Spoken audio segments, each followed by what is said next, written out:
উপরের দিক থেকে ধীরে ধীরে যে মৃত প্লাঙ্কটন, মাছ বা ধুলোকণা পড়ে তাদের তৈরি স্তরকে বলে মেরিন স্নো। এই কার্বন সমৃদ্ধ স্তর সমুদ্রের নিচে তৈরি করেছে এক বিশাল গোপন ভান্ডার, কিন্তু তবুও খাদ্যের অভাবে এখানে খুবই কম প্রাণী টিকতে পারে। তবে মাঝে মাঝে এখানে নামে এক দুর্লভ অতিথি।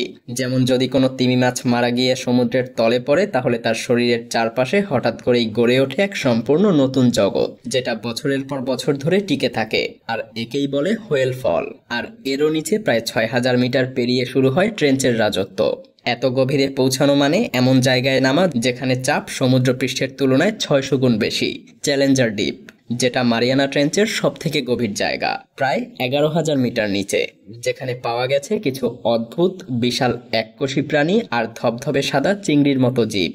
সবচেয়ে অবাক করা ব্যাপার হলো মাত্র দুইবারই মানুষ এই চ্যালেঞ্জার দ্বীপের তলা ছুঁয়ে আবার ফিরে এসেছে। প্রথমবার ছিল ১৯৬০ সালে, জাক পিকার্ড এবং ডন ওয়ালশ নামের দুই সাহসী মানুষ এখানে পৌঁছায়। আর দ্বিতীয়বার ২০১২ সালে ডুব দেন বিখ্যাত ফিল্ম মেকার জেমস ক্যামেরন। এরপর ভিক্টর ভেস্কোভো নামের একজন অনুসন্ধানকারী এই গভীর জায়গায় কয়েকবার ডুব দিয়ে সেখানে পৌঁছানোর চেষ্টা করে। তবে ২০২০ সালে চীন ফেনডৌজে নামের এক ডুবোযানে ৩ জন মানুষকে বসিয়ে নামিয়ে দেয় মারিয়ানা ট্রেঞ্চের এই ভয়াল তলদেশে।